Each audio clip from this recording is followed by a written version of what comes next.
references. Dale's going to be talking first. You ready? Excellent. All right. Hey, welcome to all of my friends here that have come for my brother's birthday party that I've had planned for a year and a half when I met George and suggested we get together to talk about the Billy Meier case. And Dave and I have been following Wendelle and Michael's research on this case for 20 years when we got the original picture book and read Wendell's book, and it changed our lives. And today is an opportunity to immerse ourselves and find out the latest of what's here and share all kinds of wonderful stories about this particular investigation and other related UFO phenomenon. And it's intended to be nothing but a big fun time for the five of us with a recorded record for all of our enjoyment. If we decide that we want to do something with it later, we'll all share in that. So, you know, let's have the fun begin. We've got a wonderful plate of, or a whole night of wonderful gourmet food that the Stirling Club has prepared for us, and I want to thank you all for coming. So, you know, let's... Happy birthday. Thank you. Yeah, Yes. happy birthday, David. Late, Happy but thank birthday. you. Thank you. Do you want us to sing now or? Later, okay, yeah. Hey, I'd like to at least introduce the panel here. We all know George Knapp, our local TV reporter. Wendelle Stevens is the original primary investigator from the U.S. on this case that began in, did you begin in 75? It began in 75, yes. Is that when did you make I your met first him in trip? 1978. 78 was your first trip? Yeah. And then Michael is the authorized U.S. spokesman for Billy Meier, and that's been, how long has that been going on? Actually, I think we created our agreement about 3 years ago for the official authorized version. Okay. And I'd like to start with a question. I mean, your first trip over there, did you go by yourself? Yes. I was collecting UFO photographs, and I was exchanging photographs with Lou Zinstag, who was the first UFO researcher, big UFO researcher in Europe. She published the first journal in German out of Basel, Switzerland, in Europe. And she was a niece of Carl Jung, who was also using her as a sounding board on some of his experiments. But the Swiss case happened almost in her backyard. She lived in Basel, and it was down near Zurich. So she went to meet Meier as soon as she heard about it. And he welcomed her cordially and answered her questions and gave her a dozen of the pictures. And when she got back from that, she called me and she said, "You got to see what I just saw. I'm coming to the States in another month to do some follow-up on the Adamski case with Tim Good, and I'll bring what I've got and show it to you." So she said, "Will you be there next month?" And I said, "Yes." She said, "All right, I'll call you from the bus station in Tucson." She did. Went down and picked her up. Lee and Britt happened to be visiting me at that time in my home. And I went down and picked Lou and Tim Good up, brought them out, introduced them to Lee and Britt, and she produced, after a round of introduction, produced these 12 pictures, and they were mind-blowing. They just blow you away. They were the kind, anything that clear and sharp was always suspect, and they had to do a lot of investigating to get to the bottom of that. And I thought, man, this is really fantastic. If he's really getting the pictures, I've got to go meet him. So she said, I said, how can I contact him? She said, "You write me the letter and I'll translate and send it to him. He'll send it back in German and I'll translate it for you." After 3 exchanges, she says, "This is too much for me. I'm going to get another one in." And she brought in Ilse von Jacobi, another journalist, German journalist that read and wrote articles for European magazines in 5 languages, just like Lou Zinstag. And so she did the same thing for a time. And I'm getting hot information that I need to go talk to the guy about. So I had gotten my income tax refund back in May, and I decided, now I got the money, I'll go over there and see what I can find out. So I went out to Los Angeles and bought a Laker ticket. The Laker Airlines at that time didn't have a schedule. You bought a ticket, got in line, when they filled the airplane, off it went. So I don't have a schedule of any kind. We went Laker every time. But when I got to Zurich, I rented a car. I picked up Ilse von Jacobi in Wiesbaden, rented a car, and she said, "Billy has moved, and I don't know where he moved to." I said, "Well, how the hell are we going to find him?" She said, "Well, we can go look." I said, "Look, go to Hinwell and look around and see where he went?" She said, "We could start there." And I had taken a lady friend that with me that I considered a reasonable psychic. And they're in the back of the car, and I'm driving, and one of them says, I think if we turn here, you know, in Switzerland, the signs are just little signs about that wide and that long on a post. And in German, and I didn't know, not familiar with the country or anything else. So we turned there. We came to another signboard with 3 or 4 signs on it, and they puzzled them in and said, go that way. We did, and another one, third move, and then Ilse von Jacobi in the back says, I think this is where we should be. This looks like the kind of a place it ought to be. So it was Hinter Schmidrudi, which means behind Schmidrudi. It's just a crossroads. And all there was a dairy with a little restaurant in the front on the street side of the home, and some rooms in the back, about 5 rooms that they rented out to tourists.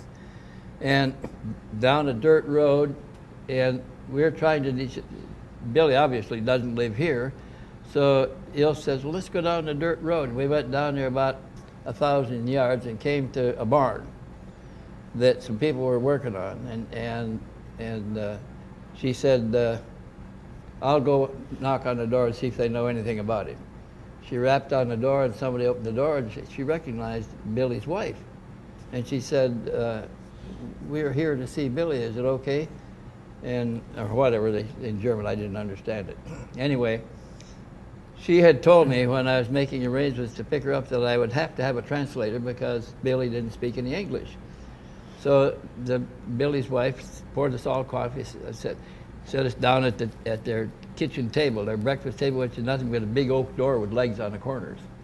And we were sitting down there, and his wife served coffee to all of us, and I turned to Ilse von Jacobi and says, you know, indicating that she should translate. And then I looked at Billy sitting right across from me.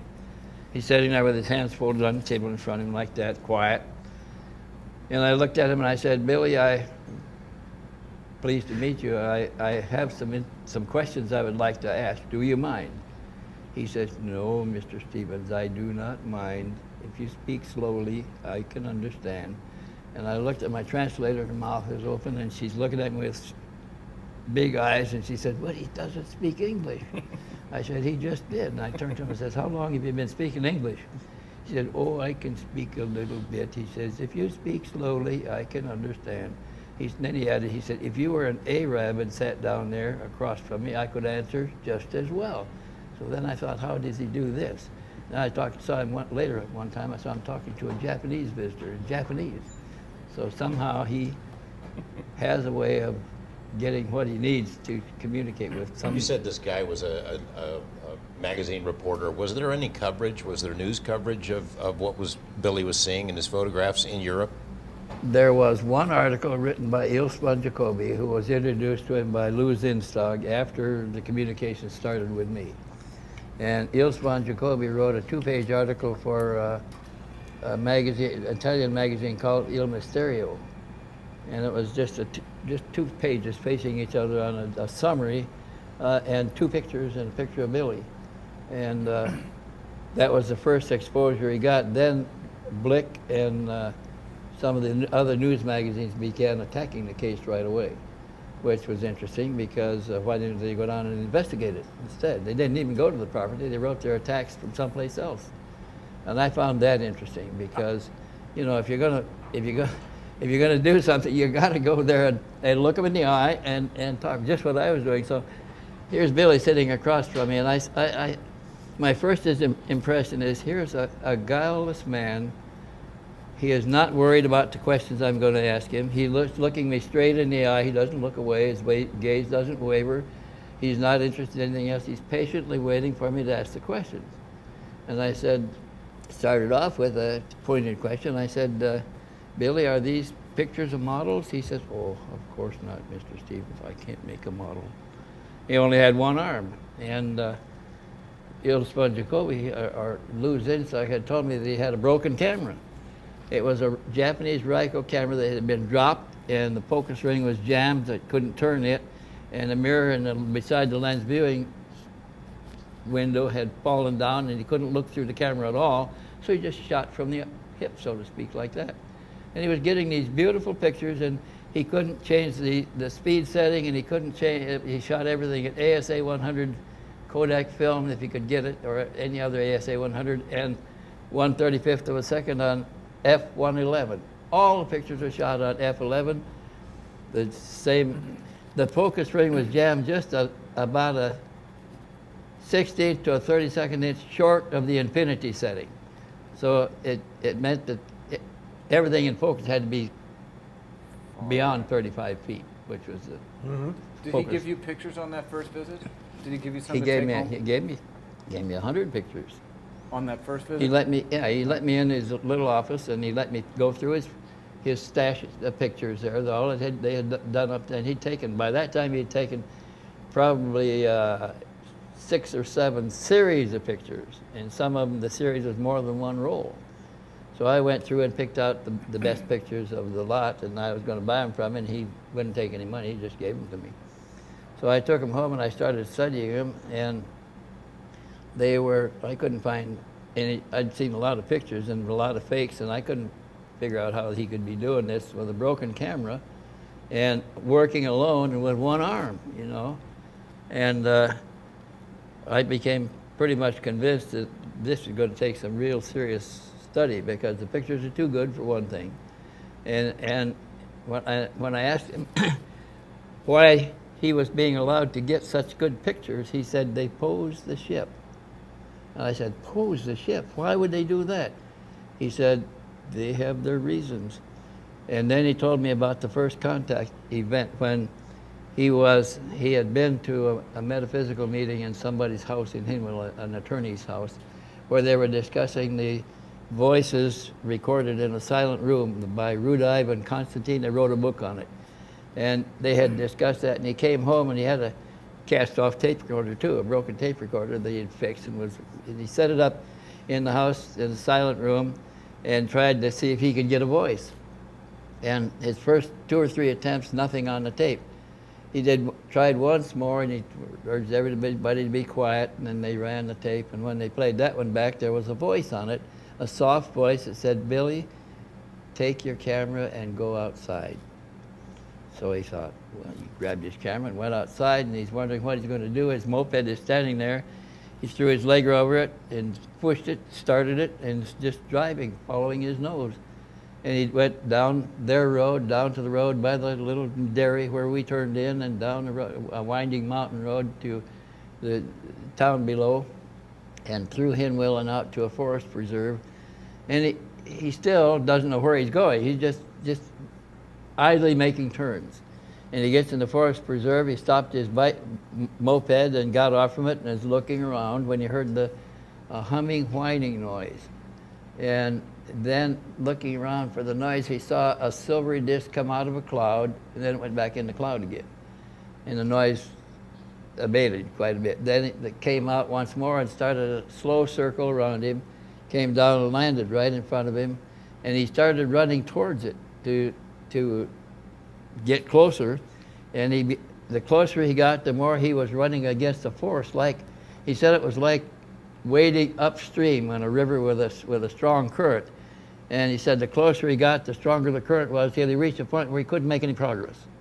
And he sat down on the ground like that, trying to figure out what he's going to do. And then a figure came out from behind the ship and walked towards him and sat down on the grass with him and started a conversation. She said, "Now, listen very carefully, because I have some very important information and I don't want you to forget any of it." He said, "How will I remember this? I don't have a notebook or a pencil or a recorder." She says, "I'll help you." And she told him about the destruction of our ionosphere at that time. And she said, according to their measurements, we had already lost 6% of our ionosphere, and it was on an ever-increasing scale of degradation. And she said that she wanted him to represent the problem to the Swiss government. She said, they'll take your pictures, first they'll study them to see if they're real or not, and they'll try to prove how they were faked. And then when they find out that they can't prove it, then they're going to ask you, who are they and where did they come from? So that did happen. And so the Swiss government studied the pictures, and they couldn't successfully disprove them. But anyway, she Did says... they issue a report? Did the Swiss government issue any kind of report like, hey, we studied them, we don't know what the heck I to make don't them? know. I don't. That'd be pretty If they interesting. did, they kept it very secret. In fact, they wouldn't even talk to us about their study. But the idea was Switzerland was a neutral country sitting between two Cold War powers that were primarily responsible for the degradation of the ionosphere. Industrial gases are what's doing it. Heavier gases that rise slowly, pick up one ion and descending. It takes 10 years for them to rise to the ionospheric level.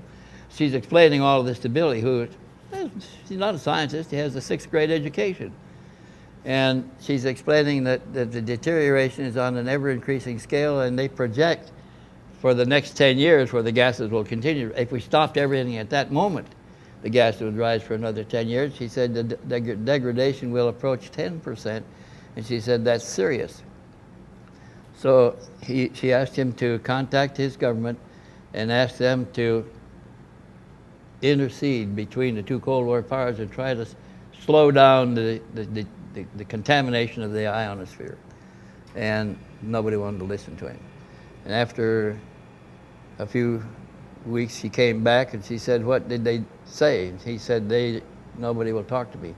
She said, "All right, you write up a letter, what I told you." And she'd already, when he got back from that meeting, he sat down to make notes in longhand, and his hand took off writing rapidly, straight away from like that, in his hand, but very rapidly, faster than he could normally write.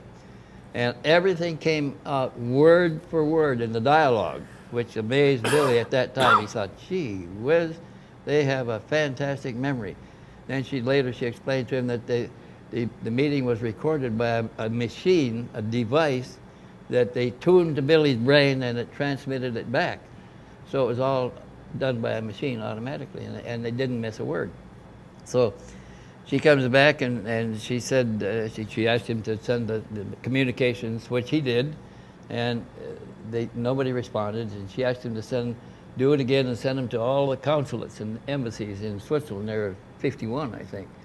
And they made up a whole bunch of letters and had them hand delivered, and only one country responded, and that was East Germany. So nobody is asking him what do they want or anything like that. So she says, "What kind of response do you get?" He says, "Absolutely none." He says, "Why don't you do it yourself?" And she said, "We have tried." She said, "We contacted one of the presidents. You know, Switzerland has 5 elected presidents, and they rule as a presidential council, and the chairmanship rotates every 3 months." She said, "We contacted one of the presidents. He was so upset about it, he didn't tell his family, he didn't tell his wife, didn't tell his kids, didn't tell his colleagues, and he's terrified. He's not going to do anything." So she said, "We were hoping that you could get their attention. Somebody has to do this." And he said, and then they sent him to all the consuls and the embassies.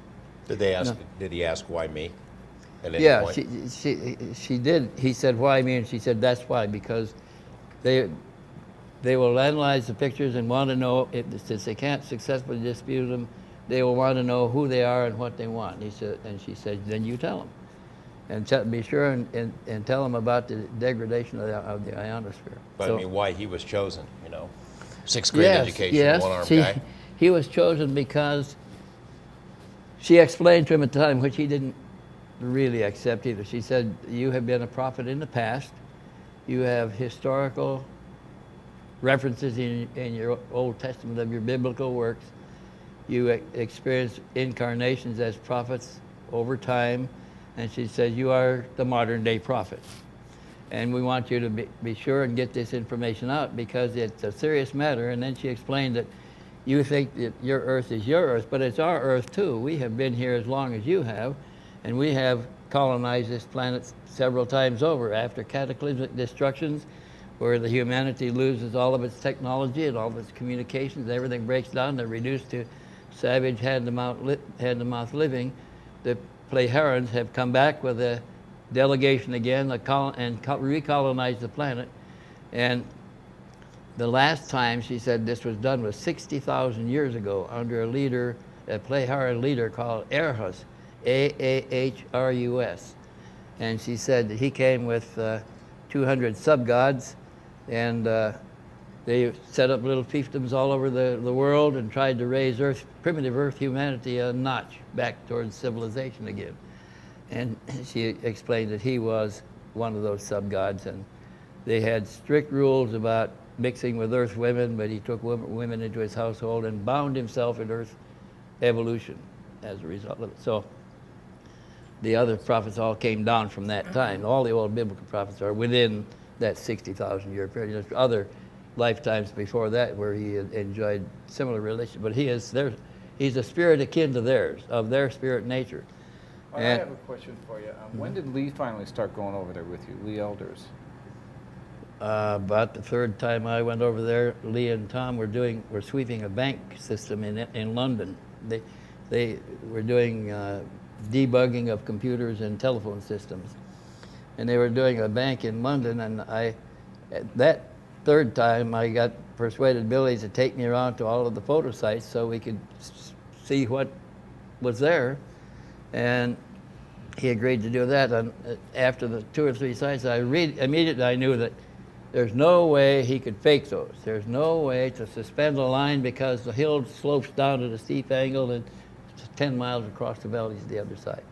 There's usually no trees in the immediate vicinity to string any wires to, and he only had one arm to climb the tree and string the wires. And I called Lee and Tom over in England, and I said, you got to come over and see what I'm seeing. And they bought an airline ticket and came over. And the next day, we went around to all the sites, and we took Billy, or he took us, but he took the same camera he used to take the pictures, and he reenacted each photo event, step by step, and where he took each of the pictures and how he moved and where he aimed the camera and things like that, so we could fit the pictures back into a pattern. And that was very useful because it was further confirmation that there's no way that he could have faked the pictures. They actually had to be posed. And that's where they became convinced that this case is really happening, because there's no way he could have got those pictures with a broken camera and without assistance or help of any kind in that way. This was done before computers were around that you could fake the stuff with. Yeah, but we didn't have that kind of computers Right. then. Did on that first trip with Lee, did the CIA stop you guys on that trip? Yeah, no, it wasn't that trip. They were already there. But after we came back, and I had got more pictures. By now I had 135 of them. And we looked at the pictures, and we're still trying to figure out. We got a lot of questions unanswered, and we decided we're going to have to go back again. And we made that decision in a telephone call between me and Lee living in Phoenix. And we agreed to meet halfway at Picacho Peak. So I drove up from Tucson, he drove down from Phoenix. We met there, and we decided we're going to have to go back again and do some more field work and probably rent laser surveying instruments and measure distances and a whole lot of things so we could further analyze the pictures. And we broke up from that and left, and then things, Lee had a gap in his business, and I had gotten some more money for something else, and I called him again. He called me and he said, let's meet. We knew where we were going to meet, but we didn't mention at that time, and we met again and set a date that we were going to try to go, and again we're going to go by Laker. So after that meeting, and just less than 2 weeks after that, Lee got a letter from England, and blue parchment, beautiful blue parchment with silver lettering on the return address corner of the envelope. The page inside was matching blue parchment with the letterhead in silver on the top, and it was only a 2-paragraph short letter that said, greetings, I understand you're coming to Europe soon. I believe we have interests in common. Call me at this number, and he gave me a telephone number, before you leave. So Lee brought that to the next meeting, and it was signed Mark Nathan, Secretary General of the Knights Templars of Malta.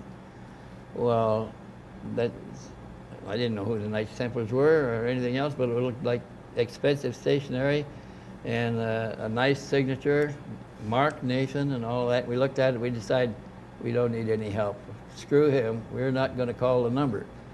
So 10 days later, we got another letter, said you did not respond to our last communication. Please call me at this number, and the same number again. When you get to London, this time the letter was on white parchment with gold stamping on the envelope and gold letterhead on the paper. And it was signed Mark Nathan, Secretary, whatever it is, of the House of Commons. And it was on House of Commons stationery. So we thought, gee whiz, this guy gets around, whoever he is, but we're not going to call him because we don't need any interference. So we bought our tickets at Laker and waited for it to go, and we left on an unscheduled departure and arrived at Heathrow Airport at an unscheduled time, and we got off the airplane, took our bags and walked to the subway station to catch it down to Victoria Station, downtown London. The train left every 5 minutes, because we could have been on any train. When we got into Victoria Station, went up the stairs to the starter platform at the railroad station there, and we see the line of black taxis out the door on the side. We know it, we're supposed to take the front taxi, and we're standing there trying to decide whether we'll have a sandwich or something before we get in the taxi or go on the taxi and do it later.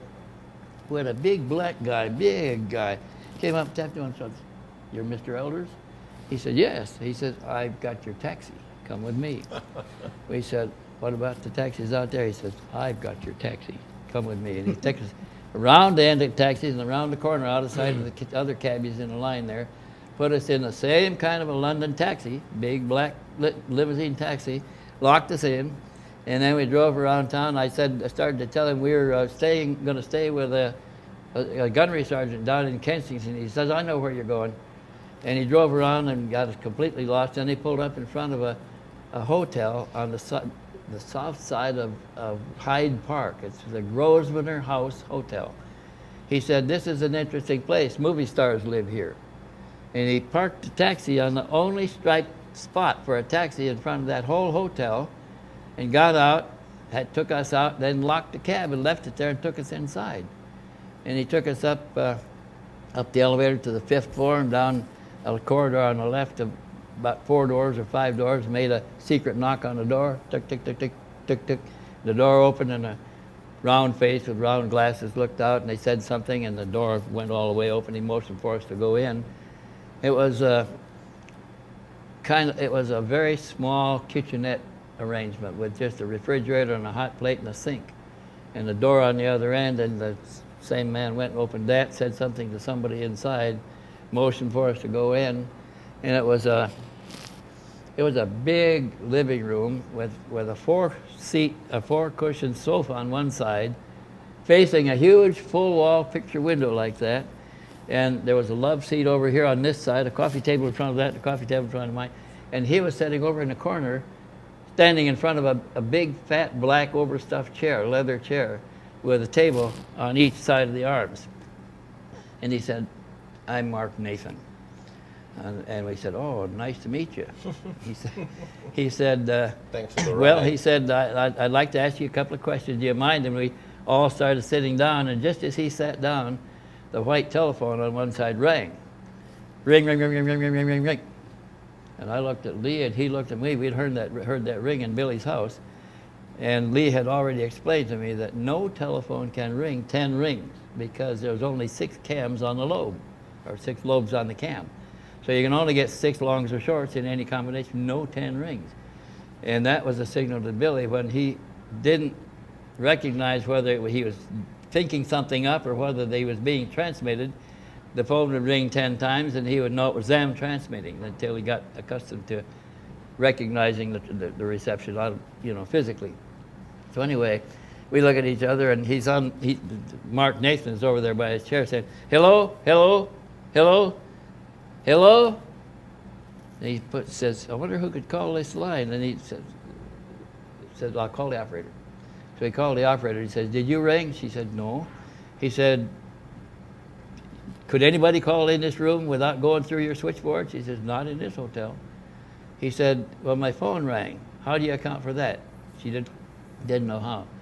And he's puzzling over that when he puts the phone back down and he starts to talk again. The red phone on the other side rang.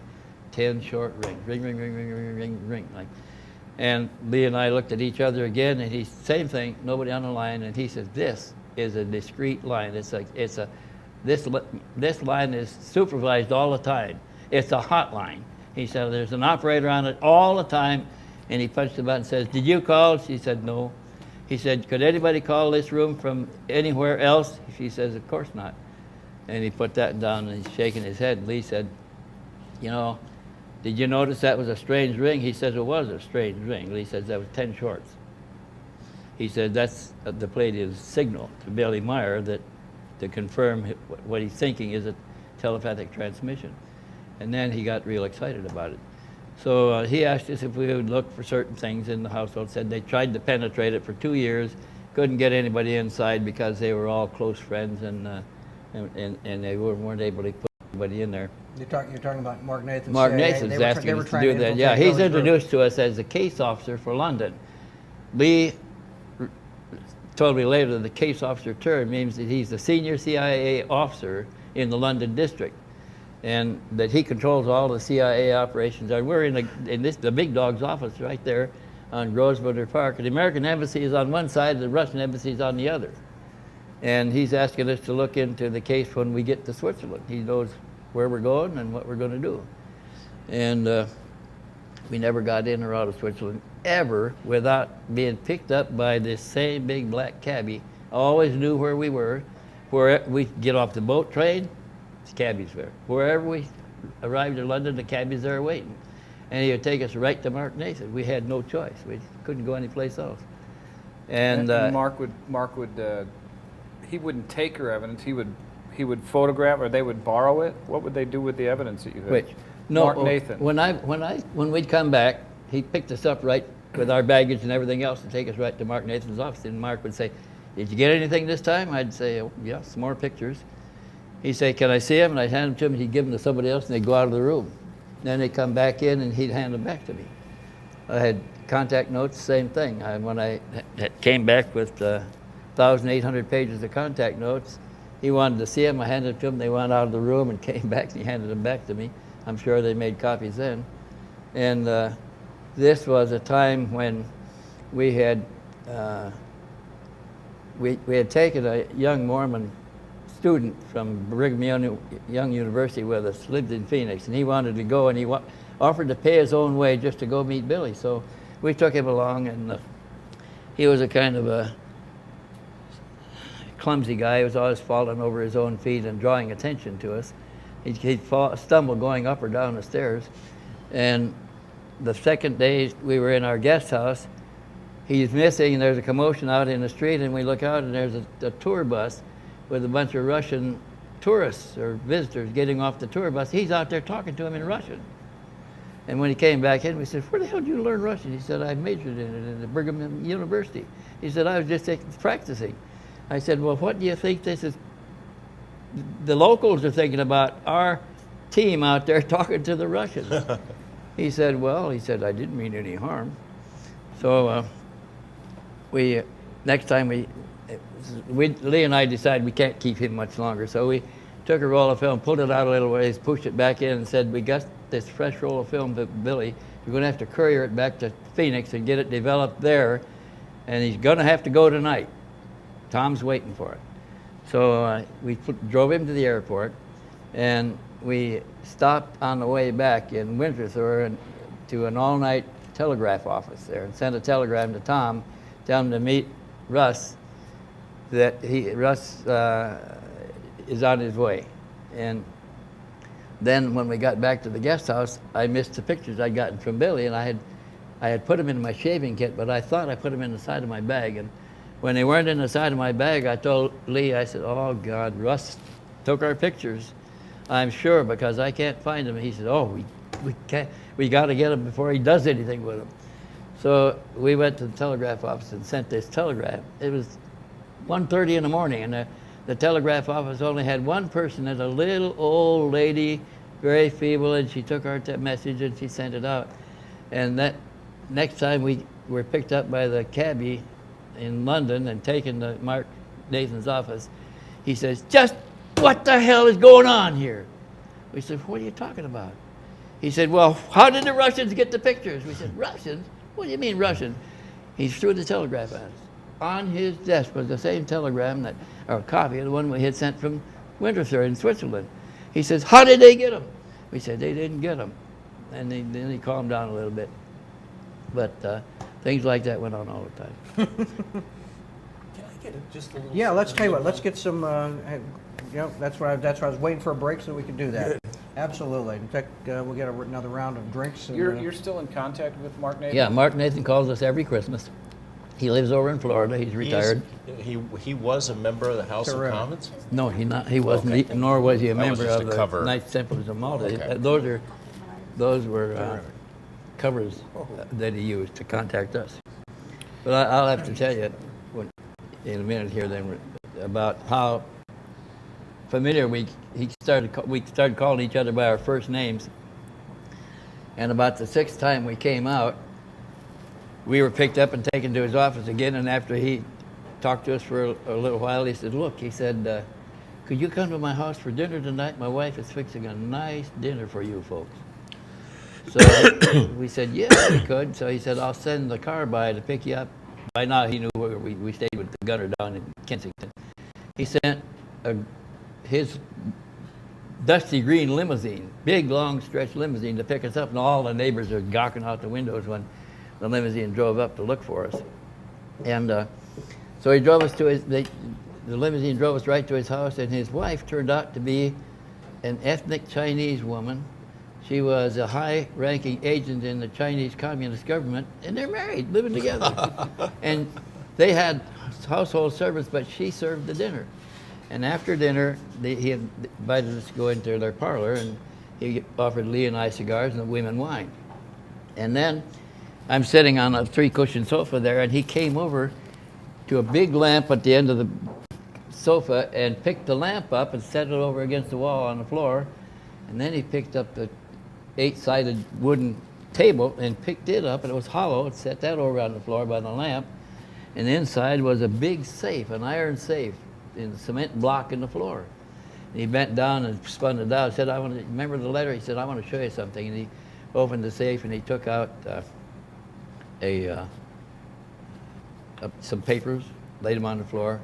Then he took out a package of passports, laid them on the floor. And he was getting something else. Lee says, "Are those passports? All passports?" He said, "Yes." And he picked them up and tossed them over to Lee. And Lee took the rubber band off and he says, "Man, you got passports for every place. India, China, or India, Canada, England, Australia. Do you use all of these?" He said, "In my business, you need a lot of identification." And Lee put the rubber band around him back, put him back, and he took out a report. It was about an inch thick, and it had a blue cover with a red stripe, plastic stripe, from the upper right-hand corner to the lower left, and it said in big letters under the stripe, "Eyes Only."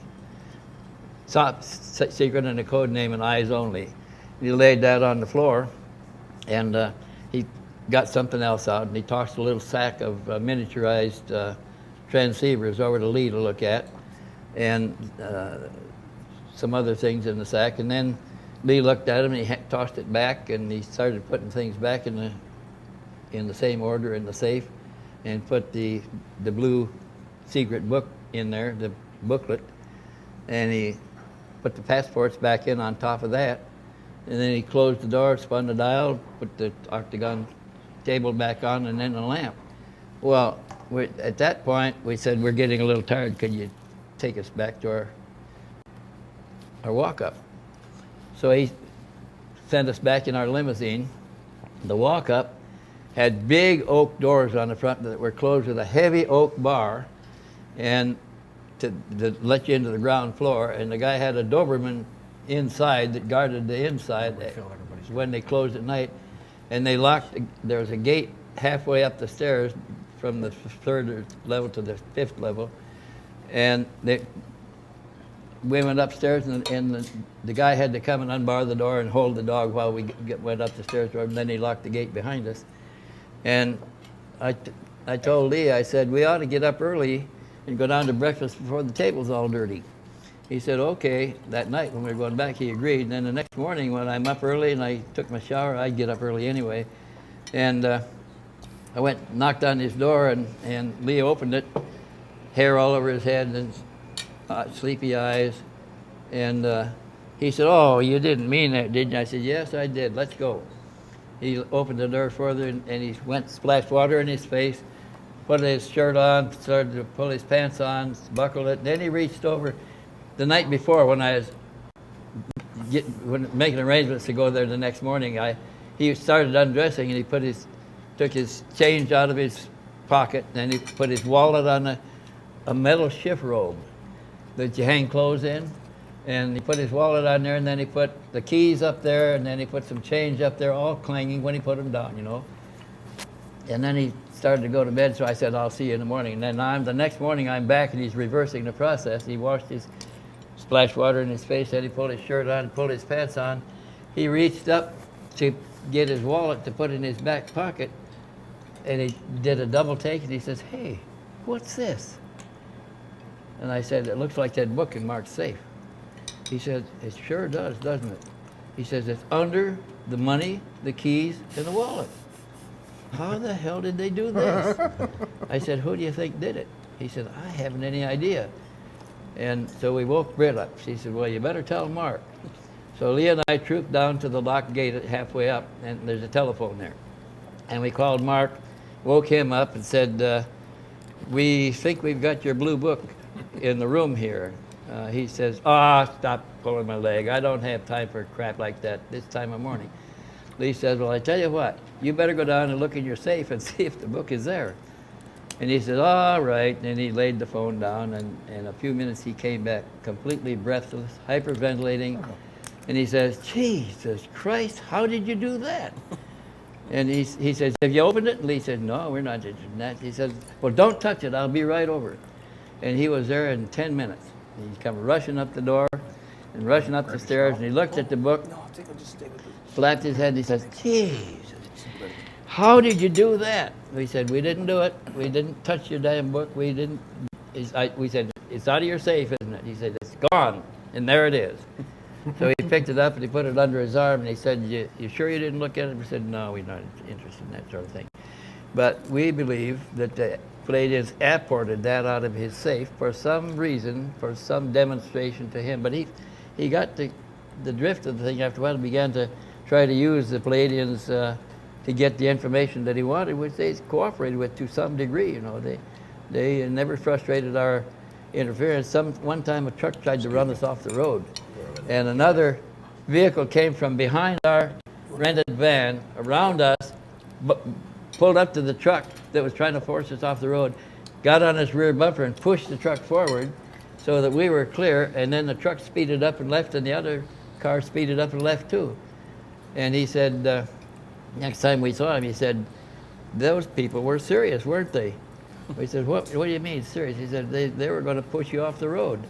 I said, "Who the hell are they?" He said, "We don't know who they are." He said, "We think they're East German intelligence." And then one time we came through, and he had in the Bond pictures, you remember the guy that has the monocle in one eye? Yep. He had him sitting by his desk there when he came in, when The guy from the James Bond pictures. That was Yeah. Donald Pleasance. Huh? Donald Pleasance. Yeah, he was in. He introduced us to him. He says, "This guy plays in the Bond pictures."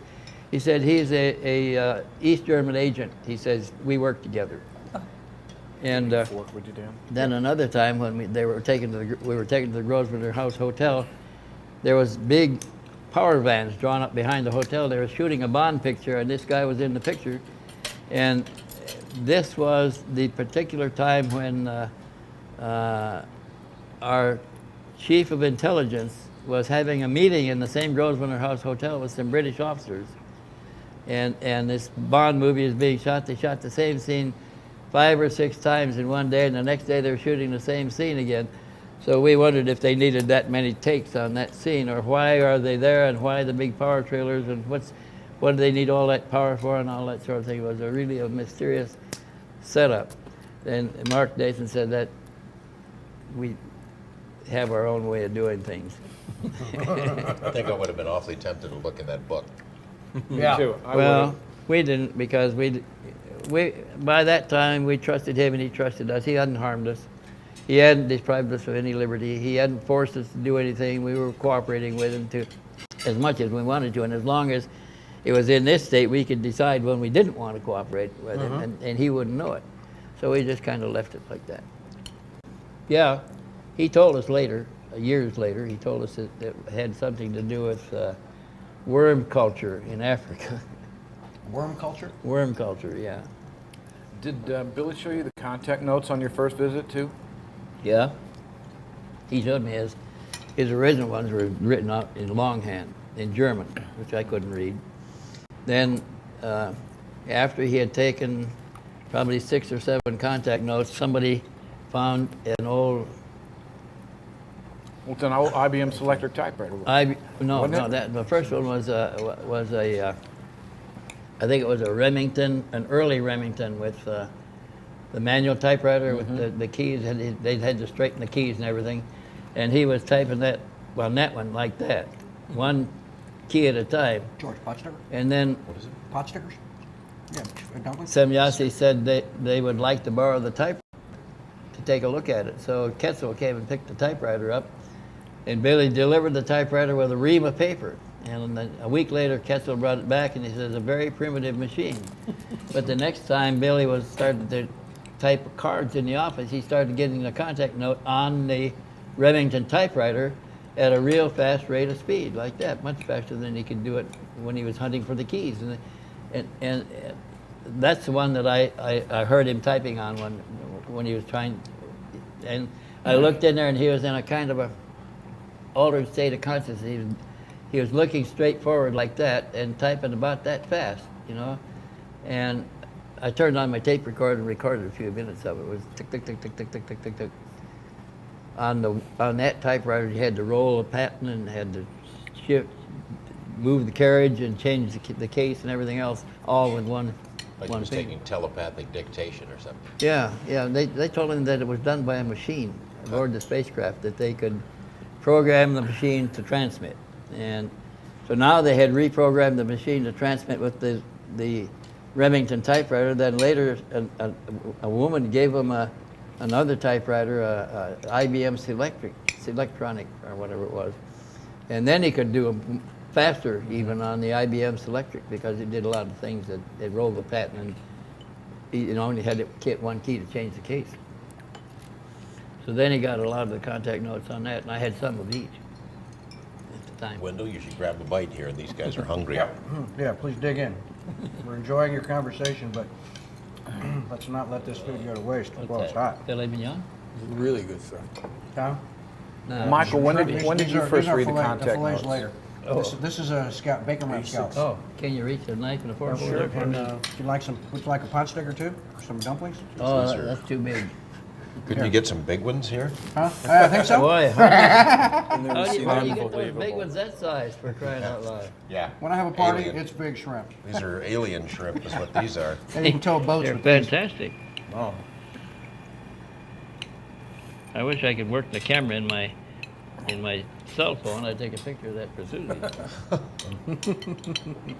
So how many trips did you guys make over there, Wendell? I think I made 14. Lee made 11. Tom made 3. When was the last time? Oh, it's about 4 years ago now. What's his health like? Actually, he's doing pretty well. He was kind of ill was the last sick. time I was there, but he's doing better now. You know, Michael said. I just saw him in September and in May before that, and I'll be over there in a few weeks. But he seemed like he pulled himself together again. You know, Billy's very interesting. You see him when he's down. A couple trips ago, he had a bad back. He couldn't move. Next time I came back, there was nothing wrong. One of the strange things was that I was I had been there, I think this was a year ago, and I was talking with a fellow, a Swedish guy I know who's stayed longer at the center, and he said Billy had had a bad fall, and he only has one arm, and he had to try to catch himself with his hand, and he tore somehow, the little finger got separated away, and there was a lot of damage. They had to take him to the doctor and x-rays, and they said there wasn't much they could do. He's just going to have to live with it or something. I talked to my friend, I don't know, 6 weeks later, and he said, you know, a really funny thing happened. I said, what's that? He said, Billy came into the kitchen to get coffee, and I noticed that he walked over, he picked up the coffee pot, he poured himself some coffee, sitting there drinking it. I said to him, "What happened to your hand?" He says, "Oh, Quetzal came and he fixed it." And indeed, Done that a number of times. yeah, they fixed him up a few times. He'll only let him do certain things so that he can be functional. Like he won't, accept a new arm or any of that stuff. Yeah, I remember, was it Ascot that offered him a new arm, or offered him a new arm? That's good, yeah. A mechanical or a human? Huge. She said, we can make you a bionic arm that would be as handy as the original one you had. He said, oh, I couldn't accept that. Now He that said, would, why not? That would have been some great. He said, I wouldn't have it very long. That's He said, right. my government would take the arm away, study it, and make a new weapon, and I would be just as bad off, and they would be better off. Shades of Terminator. Yeah. Yeah. So I refused it. Turned it down. He had broken ribs one time. I think you even had that in the contact notes. Yeah, he was being pursued, and he cut across through the woods on his moped, went through a ditch, crashed with his moped and broke some ribs. So Miyasi picked him up and mended the ribs right then and there aboard the ship, just like that. They weren't even sore when he got home. Star Trek. Some of the stories in there are really pretty interesting about them letting him out in the middle of a snowy field and walking out, or him putting his hand up into the cloak. They let him out. The ship's 8 feet high, and he reaches up and he sees his hand disappear as it gets close to the ship. He can see, from here down, and he can feel the ship, and of course feel his hand, but can't see it. Pretty interesting. Yeah, the footprints would go out into the middle of the field and then they stop. Yeah. Yeah.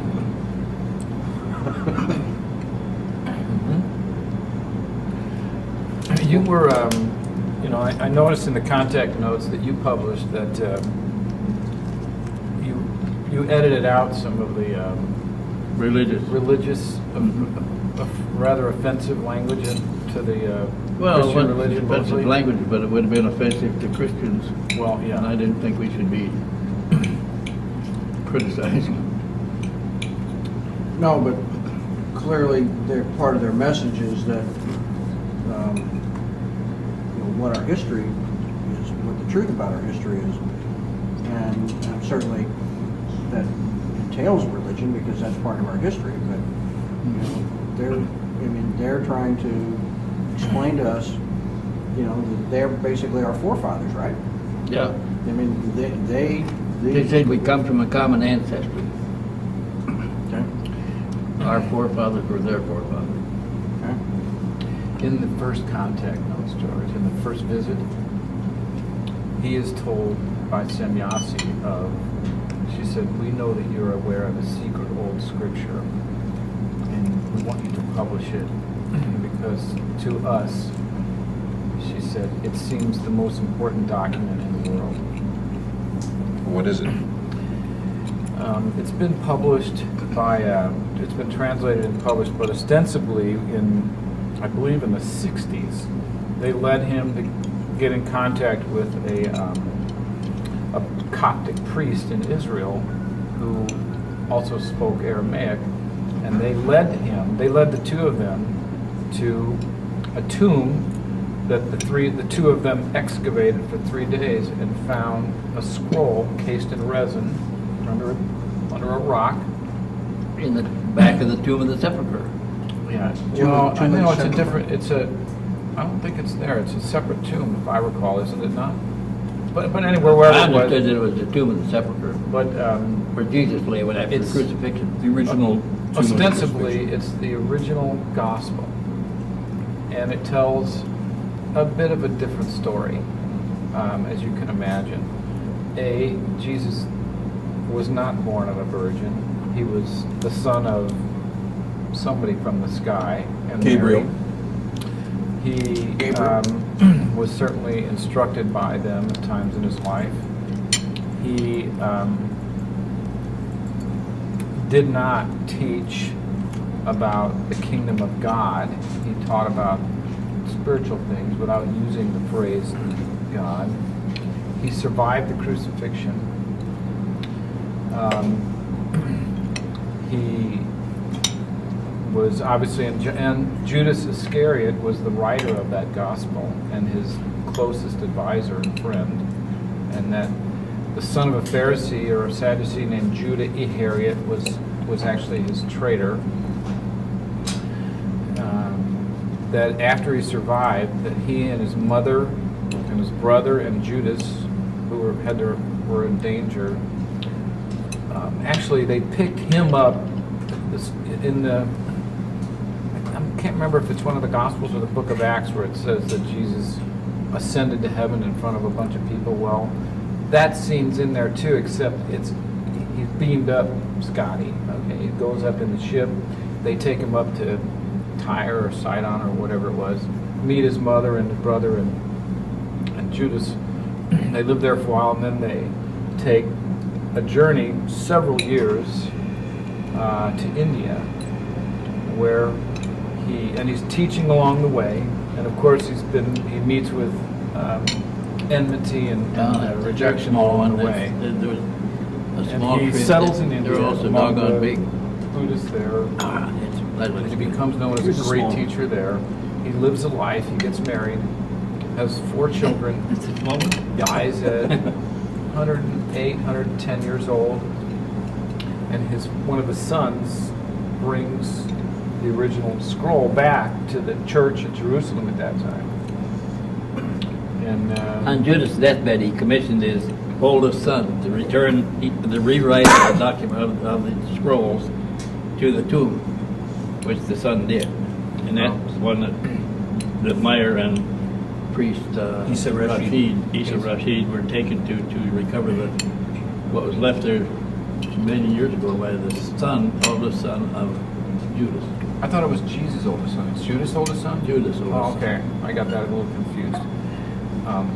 But then, so they have this scroll. So this guy has this scroll, and he knows Aramaic. There's only about 100,000 people in the world that know Aramaic.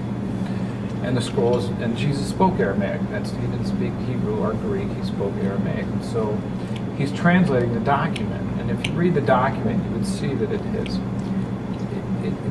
not very kind to the Jews. And it unwinds a whole lot of Christianity, or at least sheds a completely different light on it, and casts doubt on many, many of their most important articles of faith. And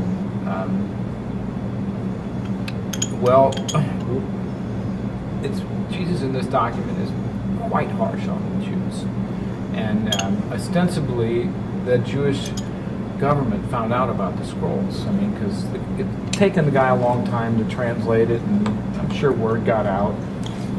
And according to the story, on the guise of stopping terrorism or what have you. What happened was the man Isa Rashid sent to Meier a portion of the translated scrolls, about a third of them, from what I remember. Translated to German, yeah. To German, from Aramaic into German. And he wrote a letter to Meier saying that he might not hear from him for a while because he and his family had to flee from Jerusalem because various parties had found out that he had the scrolls. They fled into a refugee camp in Lebanon, and he took the scrolls and he hid them in the wall of a building there. Within a short period of time, the Israelis came in and they destroyed that